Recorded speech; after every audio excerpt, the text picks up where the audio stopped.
In the unforgiving Arizona desert of 1883, what is a daughter worth? For 19-year-old Alara Vance, the price was a single, magnificent horse. Sold by her own father, she was traded like property to a man the townspeople feared, a solitary Apache warrior named Cale. They called him a savage, a ghost of the mountains. But this brutal transaction wasn't the end of Alara's story.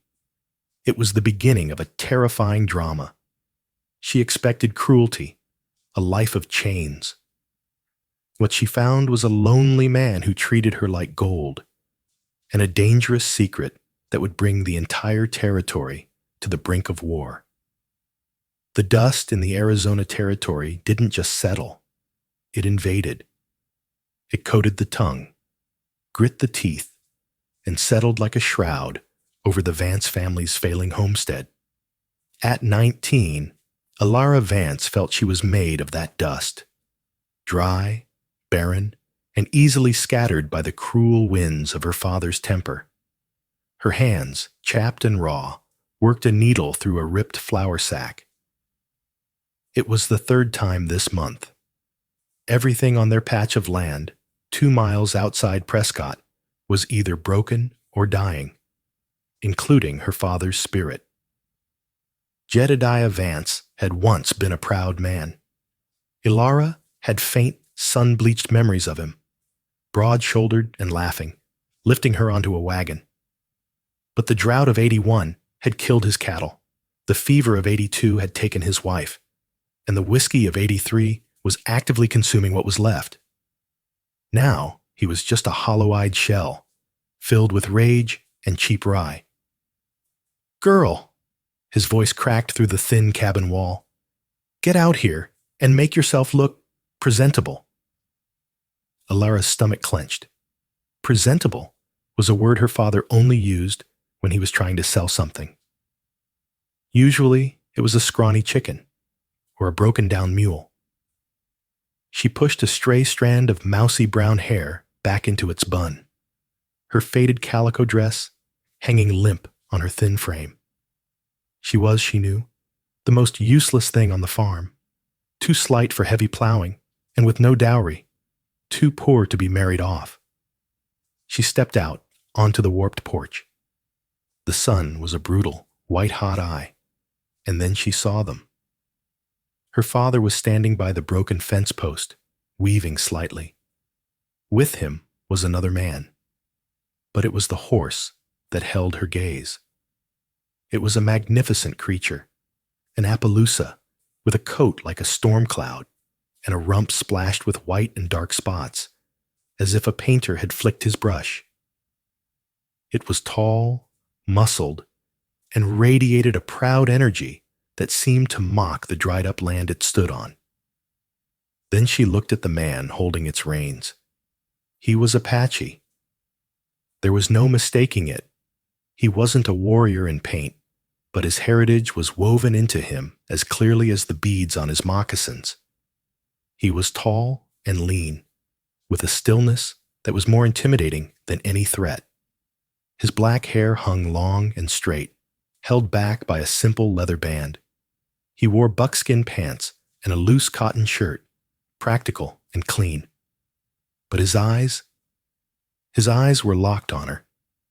They were dark, unreadable, and held a profound, piercing loneliness that unnerved her more than open hostility. "This is him, Alara," Jedediah slurred, gesturing with a shaky hand. "Name's Cale. He's a tracker. From the mountains." The townspeople spoke of a man like that, a ghost. Some said he was an outcast from the San Carlos reservation, others that he was half white and belonged nowhere. They said he could track a whisper over solid rock, and that he traded in high-quality pelts, and some whispered, gold. "What does he want, Father?" Alara asked, her voice barely a whisper. She kept her eyes on the cracked dirt. He made an offer," Jedediah said. He wouldn't meet her gaze. He was staring at the horse with a desperate, thirsty greed. "A business transaction. Cale's voice was low and smooth, with almost no accent. It startled her. I have the horse you admire, Mr. Vance. He spoke to Jedediah, but his eyes never left Alara. That I do. That I do. Jedediah cackled, rubbing his hands. A fine beast. A fine beast. And you've seen my end of the bargain. He grabbed Alara's arm, his fingers digging in like talons, and shoved her forward. 19 years old, strong, healthy, can cook, clean, mend, anything you need. The world stopped. The buzzing of the flies, the distant caw of a raven. It all went silent. My end of the bargain. Alara's head snapped up. Father, what did you do? Now, girl, don't take that tone, Jedediah snarled, his eyes narrowing. This is a good deal. A fine deal. This horse will change our fortunes. We can get a new plow, Seed. What did you do? She breathed, the horror rising in her throat like bile. Cale spoke again, his quiet voice cutting through the tension. Your father and I spoke in town, at the Dusty Spur. He expressed his admiration for my horse. I expressed a need for a companion, a partner. A wife, Jedediah spat out. He wants a wife, girl, and he's willing to pay. Alara's legs went weak. You can't. She looked from the stranger to her father. You can't. I am your daughter. You're a mouth to feed, Jedediah roared, his face turning a blotchy purple. You're a burden. Since your mother, you've done nothing. This is the first useful thing you'll have ever done. He gets you. I get the horse. It was that simple. The brutal mathematics of the frontier. Her, for the horse. She looked at the Apache, Cale. Her mind screamed. This was a fate worse than death. The stories she'd heard. The things they said they did to white women. Please, she whispered, turning to Cale, the tears she'd sworn off finally breaking free. Please, sir, don't do this. He's drunk. He doesn't mean it. Cale watched her, his expression unchanged. He seemed to be looking through her, measuring her worth in a way that felt entirely different from her father's crude assessment. He saw her chapped hands, her thin frame, the terror in her eyes. He then looked at Jedediah, who was practically drooling over the Appaloosa. The agreement stands, Cale said, his voice flat. It was a sentence, a judgment. No! Alara shrieked, backing away. No, I won't go. Father, you can't make me. I can, Jedediah hissed. He lurched forward and his open palm cracked across her face. The force of it sent her stumbling into the dust. The world went white with pain and humiliation. She lay there, stunned, the taste of blood and dirt on her lips. A shadow fell over her. She looked up. Cale was standing over her. He hadn't moved quickly. He simply was there. He didn't look angry. He didn't look anything. He extended a hand. It was a strong hand, calloused but clean. She flinched, scrambling backward. Don't touch me. He ignored her, keeping his hand extended. His silence was absolute.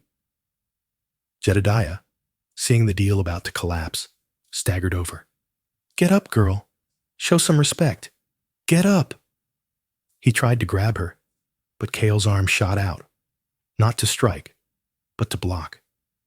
He simply placed his hand on Jedediah's chest. The drunkard might as well have hit a stone wall. She will come, Cale said. It wasn't a question.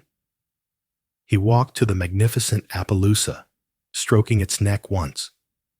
He murmured something to it in a language Alara didn't understand, a series of soft, guttural sounds. Then he unlooped the reins from his hand and tossed them to Jedediah. Her father caught them like they were a lifeline, his eyes gleaming. He immediately began fawning over the horse, forgetting his daughter, forgetting the world. Cale turned to his own mount, a simpler, sturdy bay. He untied a small bundle from the back. He walked back to Alara, who was now on her knees, watching her father fondle the price of her life. Cale dropped the bundle at her feet. It was a canvas water bag and a small parcel wrapped in oilcloth. "Your father said you have nothing," Cale said. "This is something."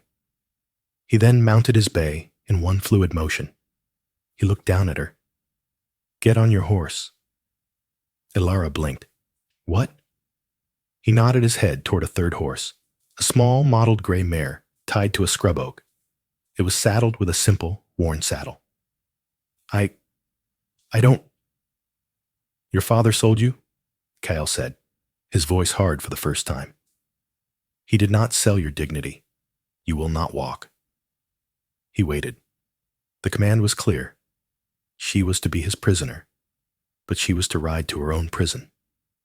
Shaking, numb, Alara stood up. She looked at her father one last time.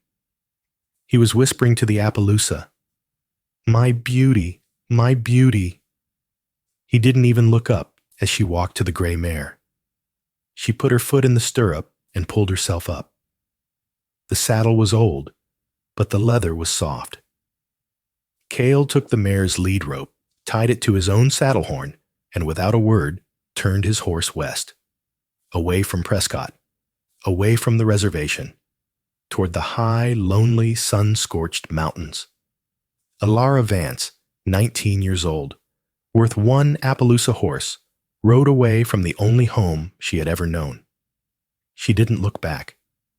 There was nothing left to see.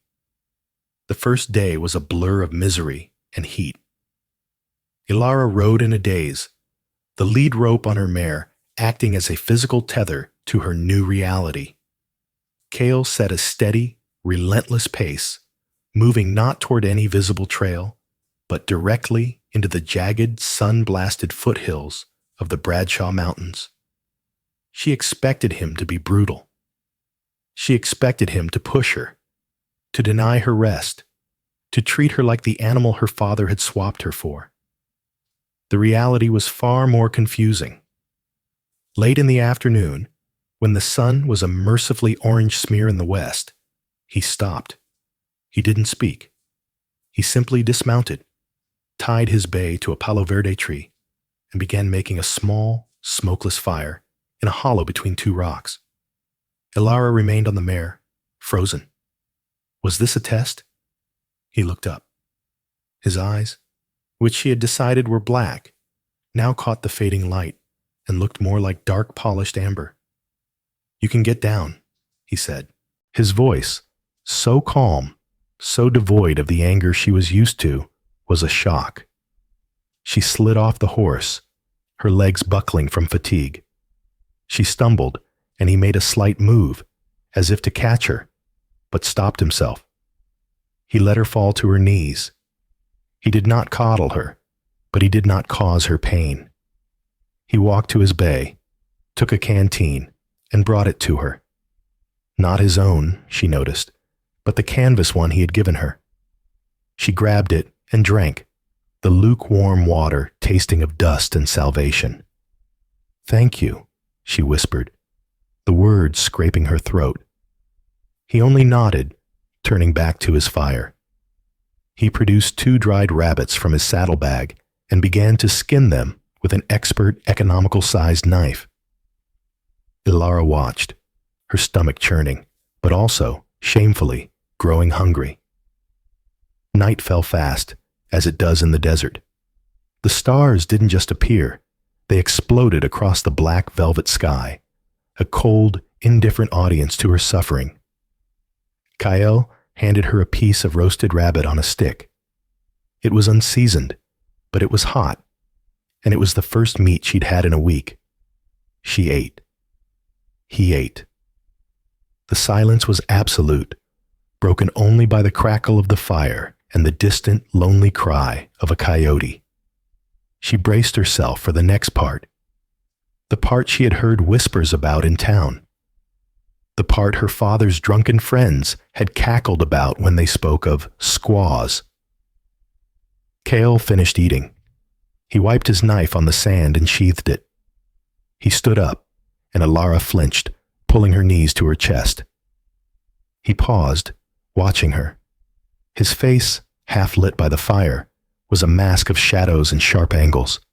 He seemed to be reading her, to be seeing the specific, ugly fear in her eyes. A flicker of something, was it sadness, contempt, crossed his face. It wasn't directed at her. It was directed, she suddenly felt, at her fear. He turned away. He walked to her mare, checked its hoof, and then retrieved a bedroll from his own pack. He didn't throw it at her. He placed it gently, 10 feet from the fire. "Sleep," he said. What about?" she began, her voice trembling. He looked at her over his shoulder. "I do not need to tie you. You would not last one night in this place alone. And I am not your father." He took his own blanket, walked a full 20 yards away to the edge of their small camp, and sat with his back against a rock, facing out into the darkness. He pulled a rifle, a gleaming new Winchester .73, across his lap. He was going to watch. Not her. He was going to stand guard. Alara stared at his silhouette. This was not the behavior of a savage. Savagery was what her father had done, the crack of his hand on her face. This was a puzzle. She lay down on the bedroll, the wool scratchy but warm. She was exhausted, but sleep wouldn't come. Every sound made her jump. About an hour later, she heard it, a dry, chilling rattle. She screamed, a short, strangled sound, as she saw the dark, coiled shape, not 5 feet from her bedroll. A diamondback, drawn by the warmth. Before she could even scramble away, Cale was there. He hadn't run. He had simply moved. 1 second, he was a silhouette. The next, he was a shadow falling over her, his long knife in his hand. There was a flick of his wrist, a thud, and the snake's head was severed, its body writhing in the dust. Alara was hyperventilating, tears streaming down her face. I... Kyle looked at the dead snake, then at her. He sheathed his knife. "It is finished," he said. He picked up the snake's body, coiled it, and tucked it into his saddlebag. Meat is meat. He then walked to her bedroll, picked it up, and moved it to the other side of the fire, closer to him. "Stay inside the circle of the fire," he commanded, his voice low and firm. "The Chidi, ghosts, do not like the fire, and neither do the snakes." He returned to his post. Alara lay back down, her heart hammering against her ribs. He had saved her life. He had protected her. And then he had returned to his watch. She fell into a deep, troubled sleep, not of a prisoner, but of a confused and terrified child who, for the first time in her life, was under the protection of a man who was not a monster. They rode for 2 more days. They climbed out of the low desert, past the giant, grasping arms of the saguaro, and into the high country. The air grew thinner, cooler. The landscape changed from rock and dust to pine and oak. Cale pushed them, but he was not unkind. He showed her how to find water, how to identify the mesquite beans that could be ground into flour. He spoke only when necessary, teaching her, not commanding. Alara's fear had begun to curdle into a deep, profound confusion. Her father had sold her. This man had bought her. Yet her father had hit her, and this man had taught her. On the 3rd evening, she was convinced they were lost. They were in a maze of towering red rock, a place that felt ancient and hostile. Kyle dismounted and began walking his horse, leading her mare behind him. "Where are we going?" she asked, her voice raw. Home, he said. He led them to what looked like a solid wall of rock covered in a thick curtain of ivy. It was a dead end. Ilara's heart sank. Was this some final, cruel trick? Cale pushed aside the ivy. Ilara gasped. It wasn't a wall. It was an opening, a fissure in the rock barely wide enough for a horse to pass through. He led the horses into the dark, narrow passage. Ilara followed on foot, her hands on her mare's flanks. The passage twisted for 50 yards, then opened up. She stepped out, and her jaw dropped. It was a small canyon, a box canyon, perhaps no more than 10 acres across, but it was a paradise.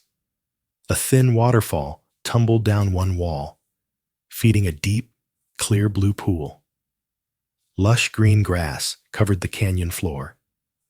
A small, neat patch of land was tilled, already showing the green shoots of corn, beans, and squash. A small corral held 2 more horses and a few goats. And in the center, built against the far rock wall, was a cabin.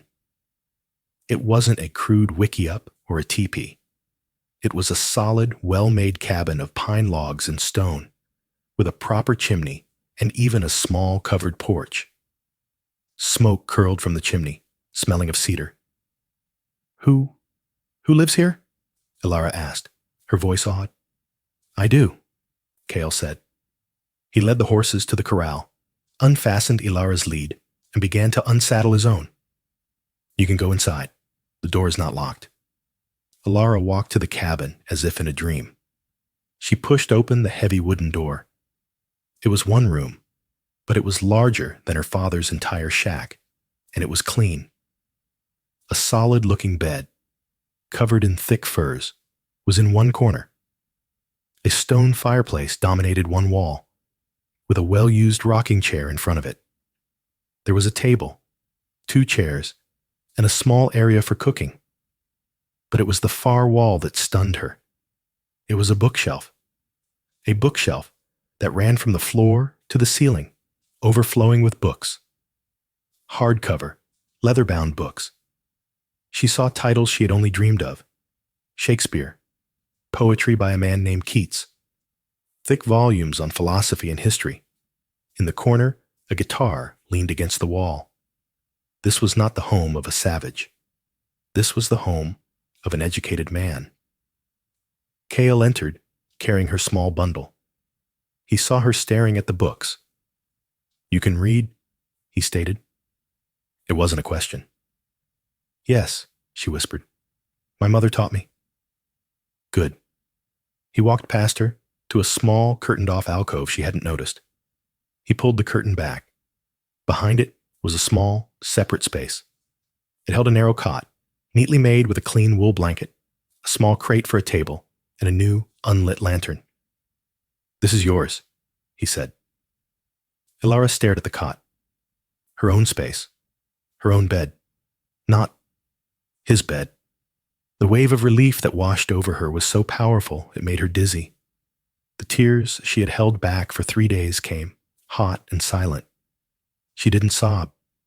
She just leaked, her entire body shaking. He had bought her as a wife, a companion. But he had given her her own room. Kyle turned away, pretending not to notice. He went to the fireplace and began to stir a pot that hung over the embers. A rich smell of stew filled the room. You are safe here, Ilara Vance, he said, his back to her. No one will find this place, and no one will harm you. Why? She finally choked out, the word tearing from her. Why did you do this? Why, me? Kyle stopped stirring. He stood still for a long time. Finally, he turned.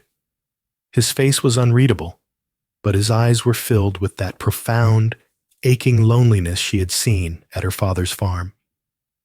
Because, he said, his voice low, your father was killing you, and I know what it is to be bought and sold. Now, wash. Dinner is ready. He had treated her not just like gold, but like a person. And that, more than anything, broke her heart. The days turned into a week, then two. A routine, quiet and peaceful, settled over the hidden canyon. Alara, for the first time in her life, was not afraid. She was also not a prisoner. Cale had made that clear the second morning. "The passage is always open," he said, gesturing to the ivy-covered entrance. "You are free to leave, but the world outside that wall is not kind.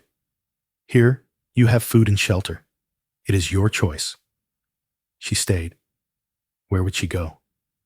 Back to Prescott? Back to her father, who had sold her? She was, by the law of the land, Cale's property. But he never, ever treated her as such. He treated her like a partner. She began to help, not because he asked, but because she wanted to. She fed the goats. She tended the garden, her hands, once raw, finding a new purpose in the rich, dark soil. He taught her to shoot the Winchester, not the small pistol she'd expected, but his own rifle. "A woman should know how to protect herself," he said, his hands briefly on hers, showing her how to brace the stock against her shoulder. His touch was firm, respectful, and sent a shiver through her that had nothing to do with fear. In the evenings, the real education began. He would see her looking at the bookshelf. "Take one," he said one night, as he repaired a bridle. She pulled down a book of poetry. She sat by the fire, her lips moving as she read. "Read it aloud," he said. She looked at him, startled. "Sir? My name is Cale, and I would hear the words." So she read. She read about odes and nightingales, her voice growing stronger as the man of the mountains sat and listened, his eyes closed. Slowly, his own story came out. Not in a rush, but in small pieces, like pebbles dropped into a still pond. His name wasn't just Cale, it was Kalen. His mother was Chiricahua Apache, a proud woman from a line of warriors. His father was a white man, a professor from Boston named Dr. Thomas Blackwood, who had come west to study the noble savage and had fallen in love. He was a man of books, Cale said, his voice laced with an old, cold anger. He thought he could civilize her. They had a son, Kalen. They took him back east to be educated. He learned to read Shakespeare, to speak Latin, to wear a starched collar. "I was a pet," Cale said, staring into the fire. "A curiosity. The tamed Apache. I belonged nowhere. When he was 16, he ran away. He came back west, seeking his mother, his people. He found them at the San Carlos Reservation, a place the Apache called Hell's 40 Acres. My father's people put them there, my mother's people. They looked at me and saw my father's eyes. I was Ndi, the enemy. He became a ghost. He lived between worlds, belonging to none. He used his father's education and his mother's skills to survive. He tracked for the army. He guided prospectors. He traded, and he built this hidden sanctuary. I track the lost," he said, his voice soft. "The ones who fall between the cracks. The ones no one else will look for." A terrible, cold realization dawned on Alara. When you came to my father's farm," she began, her heart pounding. "You knew him. You had seen me before." Cale met her gaze. The loneliness in his eyes was still there, but now it was sharp, focused. "I had seen you in Prescott," he said, "weeks before. Your father was drunk in the dusty spur, offering your hand in marriage to any man who would buy him a drink. He was a laughingstock." Ilara's face burned with shame. "I saw you at the mercantile," Cale continued, his voice relentless. "He slapped you, in the street, because you dropped a bag of flour. He called you useless. He called you a burden." She remembered that day, the searing pain, the stares of the townsfolk. "You knew he was a monster?" she whispered. "I knew," Kyle said. And the horse? She asked. The Appaloosa? Why that? Cale's face darkened. He stood up and walked to the door, looking out into the night. The horse, he said, his voice tight. The horse was a message. A message? To whom? To a man who believes he owns the world. A man who a man who took everything. Before Alara could ask what he meant, a sound echoed from the passage. A sharp whistle. Not a bird. Cale's entire body went rigid. He spun around, grabbing the Winchester from the wall. He blew out the main lantern, plunging the cabin into shadow. What is it? Alara whispered, her heart leaping into her throat. Trouble, he said, his voice a low growl. He found me. Cale moved to the window, peering out. Get in your room. Bar the door. Do not come out, no matter what you hear. Cale, who? The man who owned the horse? The man who is my father's brother. My uncle. He spat the word like poison. Colonel Augustus Blackwood. And he has come for his property. The name hit Alara like a physical blow. Colonel Augustus Blackwood. Even in her sheltered, miserable life, she had heard that name. Blackwood owned the Barbee Ranch, a spread so vast it was rumored to cover half the territory. He was a man of immense wealth and political power, a man who had made his fortune in mining and cattle, a man who had the governor and the army in his pocket. Your uncle, Alara breathed, unable to process the information. My father's younger brother, Cale said, his eyes scanning the darkness outside. When my father, Thomas, disgraced himself by marrying my mother, the family disowned him. Augustus inherited everything. He came west, not for knowledge, but for gold and land. He hates me because I am living proof of his brother's shame. And because, when my father died, he left me the one thing Augustus wanted. What? The deed to this land, this canyon. It was my mother's ancestral place, but my father, with his white man's paper, filed a claim on it. It is the only place in this territory Blackwood doesn't own. The pieces were slamming into place. The Appaloosa. The transaction. The horse, Alara said. It was his. You stole it? I did not, Cale said, his voice flat. But I knew he would think I did. I needed a reason, a public reason, to take you. I don't understand. Your father, Cale said, turning to her, his face a mask of cold fury. He didn't just stumble upon that horse, Alara. He was in on a plan to steal it. What? No. He's a drunk. A coward? He was a fool, Cale interrupted. He and 2 other men from town, miners named Polk and Finney, planned to steal the Appaloosa. Not just any horse. It's Starlight, Blackwood's prize breeding stallion, worth more than Prescott itself. They were going to sell it in New Mexico. But Polk and Finney got greedy. They double-crossed your father. They stole the horse, but on the ride out, they got into a fight. Polk shot Finney, but Finney's shot. It spooked the horse. It ran. Right back to the old trail, and it ended up at your father's broken-down fence. Cale's eyes glittered. Your father found it. A gift from God, he must have thought. But he knew. He knew Blackwood would be looking for it. He knew whoever had it would be hanged.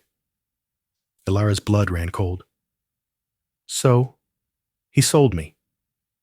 He needed a scapegoat, a patsy. He couldn't just have the horse. He needed someone to take the blame. He goes to town, flashes a bit of gold. He sees me. The savage everyone already distrusts.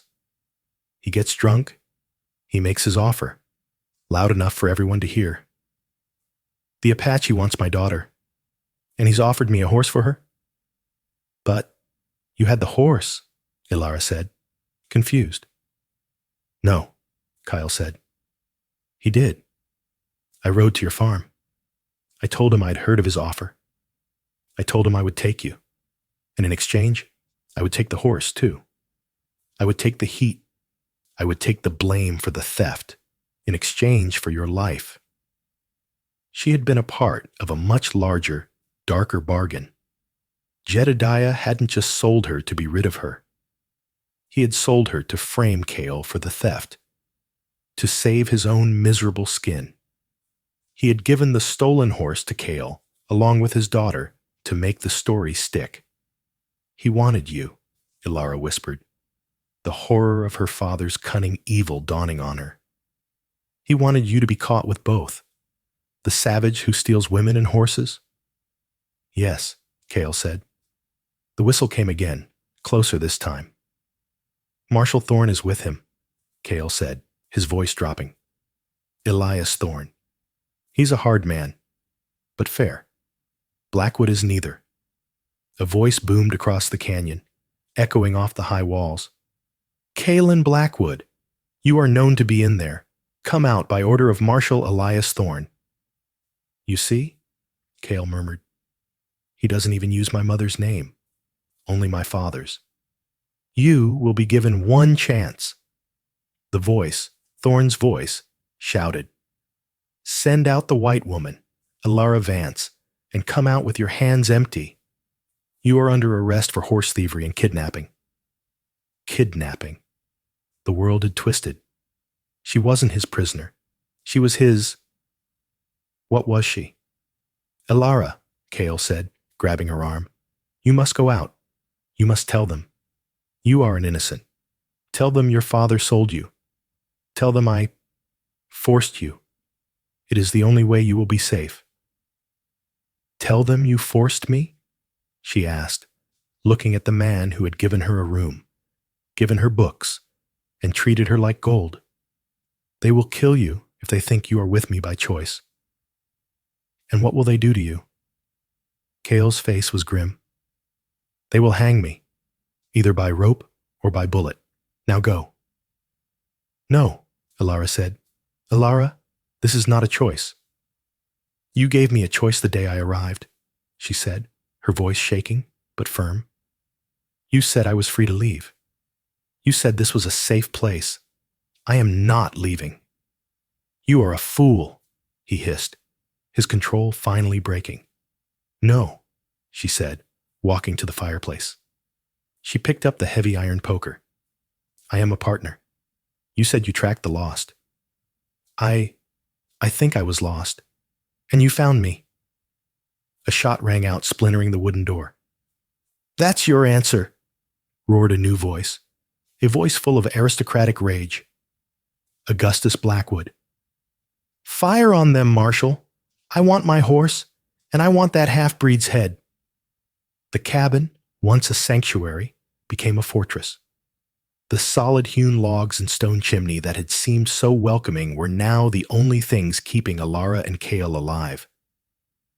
Another volley of shots erupted.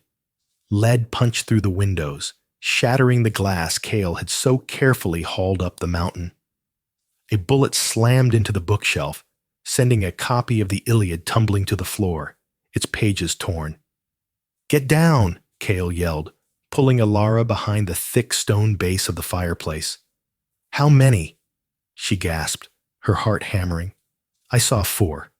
Thorne, my uncle, and 2 of Blackwood's hired guns. Men from the Bar B, hard men. Kyle edged to the window, the Winchester in his hand. He didn't fire. He just watched. Marshal, Blackwood roared from outside. I gave you the order. We rush him. You will stand down, Colonel, came the sharp reply from Elias Thorne. This is a law matter, not a lynching. I will not have my posse slaughtered just because you're in a hurry. There was a tense silence.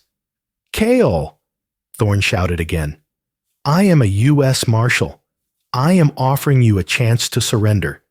Come out, and you will have a fair trial in Prescott. There is no fair trial for an Apache in Prescott, Cale yelled back, his voice tight, And there's no life for you in that cabin, Thorn retorted. You're trapped. You have the woman. Think of her. That's what I am doing, Cale shouted. He looked at Alara, his eyes filled with a desperate, trapped animal light. Alara, the back. There's a loose stone in the chimney, leads to a crawl space. It follows the cliff. It will take you 50 yards out, behind their position. You can get to the horses. Our horses? No, they're horses. Take one. Ride. Don't look back. Cale, I am not leaving you. Alara, you are not a warrior. I am a survivor, she screamed, the force of her own voice shocking her. Just like you. My entire life, I have run. I have hidden. I have been property. I am not property anymore. I am not leaving. He stared at her, seeing for the first time not the frightened girl he'd bought, but the woman who stood beside him. Then, he said, a grim, small smile touching his lips, we must not die here. This is, after all, my land. What's the plan? They think this is the only way in. They are wrong. He pointed to the bookshelf. Help me. Together, they pushed the heavy, book-filled shelf. It grated on the floor, and behind it, Alara saw a dark, narrow opening. A tunnel, carved into the rock the cabin was built against. My mother's people. They knew this canyon, Cale said. It has more than one door. He grabbed a spare rifle and a box of cartridges. This leads to a higher ledge. I can get above them. It's a trap, Alara said. You'll be out in the open. No, you will be the distraction. What? In 1 minute, I will be in that tunnel. I want you to walk out the front door. Alara's blood turned to ice. Walk. Out. You are a white woman. A victim. Thorn will not shoot you. Blackwood wants to, but Thorn won't let him. You will walk out with your hands up. You will tell them I am wounded. You will tell them I am dying. You will beg the marshal for help. You will draw them into the open. Can you do that? I can try. Do not try, Alara. Do it. He grabbed her shoulders, his dark eyes locked on hers. You are the best actor in this canyon. You have been acting your whole life, acting like you weren't starving, acting like your father's insults didn't hurt. Act. One more time. He released her, grabbed the rifle, and slipped into the tunnel. The bookshelf swung back, leaving a tiny gap. Alara was alone. She stood in the center of the room, dust motes dancing in the single beam of light from a bullet hole. She could hear the men outside arguing. To hell with this, Blackwood's voice. We burn him out. You'll do no such thing, Thorn yelled. This was it. Alara took a deep breath. She unpinned her hair, letting it fall in a messy, distressed tangle around her shoulders. She ripped a tear in the sleeve of her dress. She dipped her fingers in the dust on the floor and smeared it on her cheeks, mimicking tears. She looked broken, the way she had been the day Cale took her. She walked to the door. Please, please wait, she screamed, her voice high and terrified. Don't shoot, don't shoot, I'm coming out. The shouting outside stopped. It's the girl, Thorn's voice. Hold your fire, hold your fire. Alara pushed the splintered door open. She stumbled onto the porch, her hands held high, blinking in the bright sunlight. Help me, please, she cried, falling to her knees in the grass, just as Cale had told her. He's hurt. Oh God, he's hurt bad. Marshal Thorn stepped out from behind a large boulder, his pistol still raised, but pointed at the ground. He was a tall, graying man with a hard face. He's hurt? He's bleeding, Alara sobbed. A bullet. From the window. It hit him in the chest. He told me to run. Colonel Blackwood stepped out, a sneer on his face. It's a trick, Marshal. Be silent, Colonel, Thorne snapped. He walked slowly toward Alara. Ma'am, Alara Vance, are you all right? Has he harmed you? He's in the cabin, she wept. He needs a doctor. Please. She was drawing them out. Thorne, Blackwood, the two hired guns, who now stepped out from their cover, their rifles held loosely. They were all in the open, all looking at her. It's over, Kyle, Thorne yelled, moving past Alara toward the cabin. It's over. And then, from the high ledge above them, came Cale's voice. You are right, Marshal. It is. All four men froze. They looked up. Cale was standing on the cliff's edge, 50 feet above them, his rifle aimed not at the Marshal, but at his uncle. Hello, Uncle Augustus, Cale said, his voice echoing in the canyon. A beautiful day for a reunion. The hired guns panicked. They raised their rifles. Don't, Cale said. I am a dead shot. The Marshal knows it. Ask him. Thorne stood still. He's right. Don't. You, half-breed filth, Blackwood shrieked, his face purple. You set this up. You, with her. She is very convincing, is she not? Cale said. Now, Marshal Thorne, you are here for a horse thief. I am here. And you have my horse, Blackwood raged. No, Uncle, I do not. Your horse is in Prescott. Lies. Is it? Cale said. I gave that horse to a man I know you hate more than me. I gave it to Sheriff John Behan over in Tombstone. As an anonymous tip, I told him a certain land baron was avoiding his taxes. That stallion was a down payment on his silence. Blackwood's face went from purple to white. The horse was his pride, but the tax evasion, that was his ruin. You're bluffing, Blackwood whispered. Am I? Cale smiled. It was a cold, wolfish expression. The horse is gone, Uncle. You lost. I'll kill you, Blackwood screamed, raising his own pistol. Colonel, no, Thorne yelled. But Blackwood wasn't aiming at Cale. He was aiming at Alara. You took my horse, I'll take your woman, he snarled. He fired. Alara screamed, but she didn't feel any pain. She looked up. Marshal Elias Thorne was standing in front of her, his arm outstretched. He grunted, looked down at the red, spreading stain on his chest, and then fell, face first, into the dirt. Everything was silent. Then, the high-pitched crack of Cale's Winchester echoed through the canyon. Colonel Augustus Blackwood's eyes went wide. He looked down at the hole that had appeared in his own chest, then looked up at his nephew. He fell to his knees, dead before he hit the ground. The two hired guns, seeing their boss and the Marshal down, didn't hesitate. They dropped their rifles. We're just paid, mister, one of them stammered. Alara scrambled to the Marshal. Thorne, Marshal. He was alive. Barely. He coughed, blood flecking his lips. Damn! Old fool, he wheezed. Cale was suddenly there, having descended the cliff in seconds. He knelt by the Marshal, ripping open his shirt. The wound was bad. He saved me, Alara whispered. I know, Cale said. He looked at Thorne. Thorne looked back at him, his eyes glazing. You're a good man, Calen, Thorne choked. Better that him.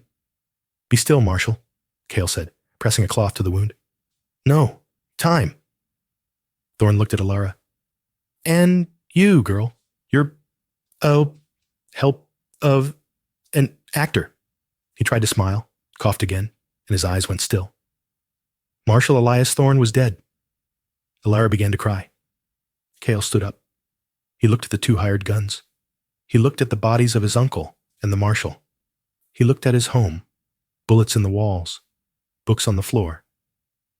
and he looked at Alara, weeping for a man she'd just met.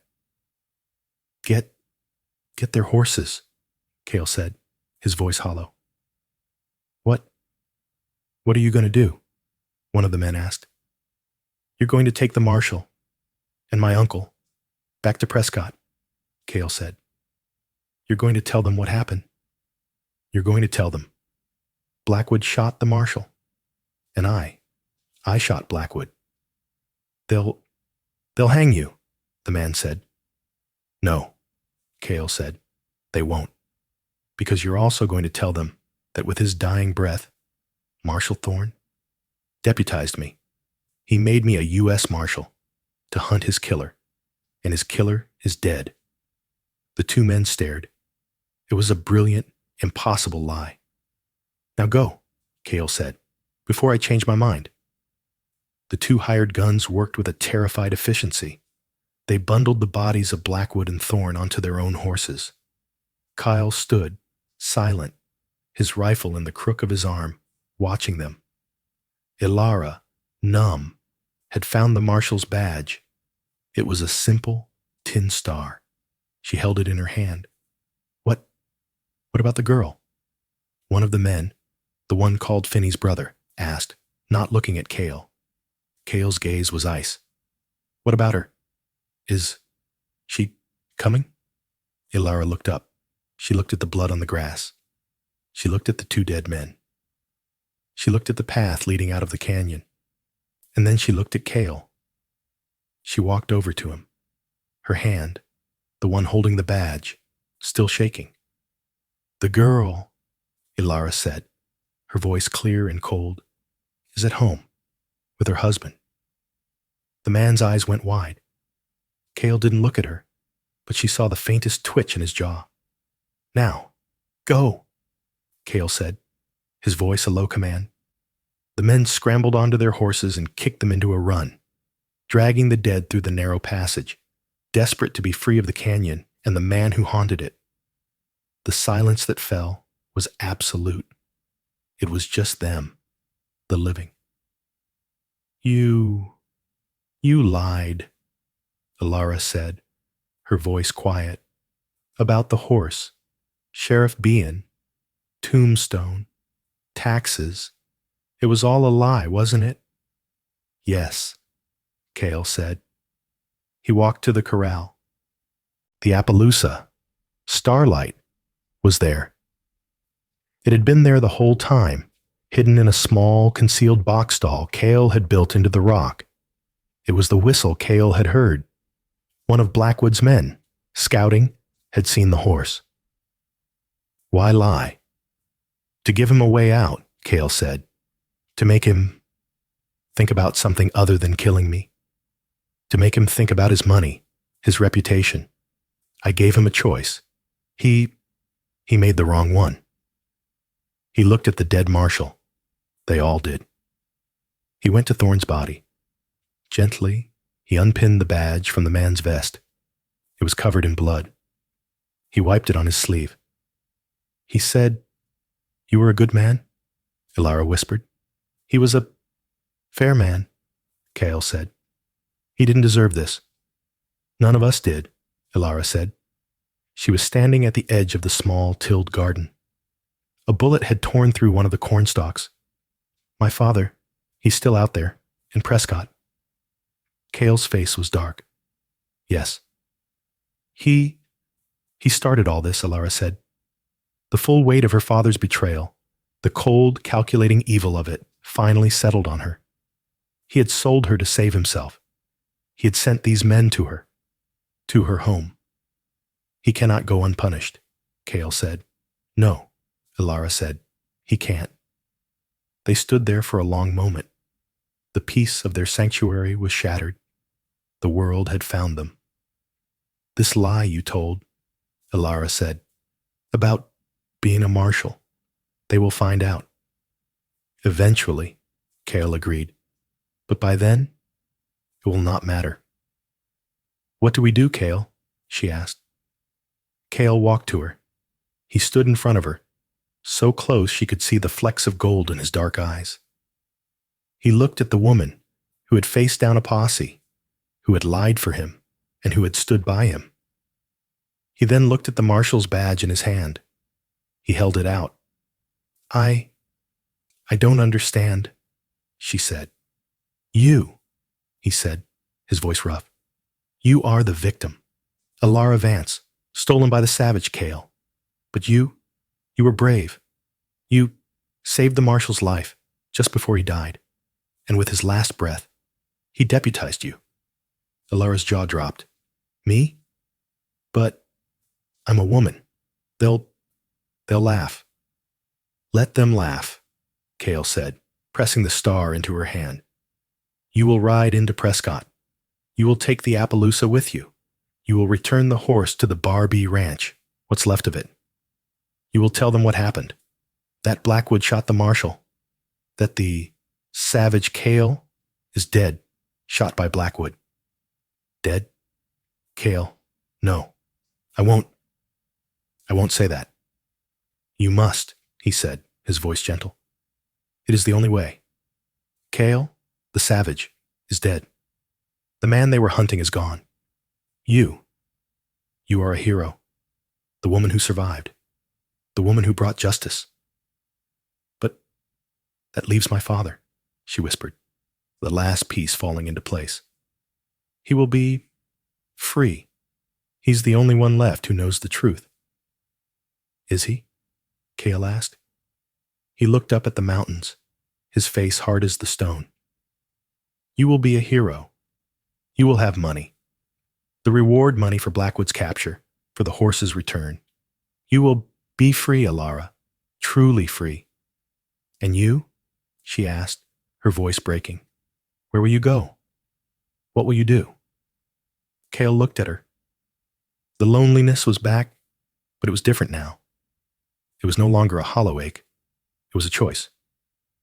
He said, will go to Prescott, not as Cale, but as a shadow.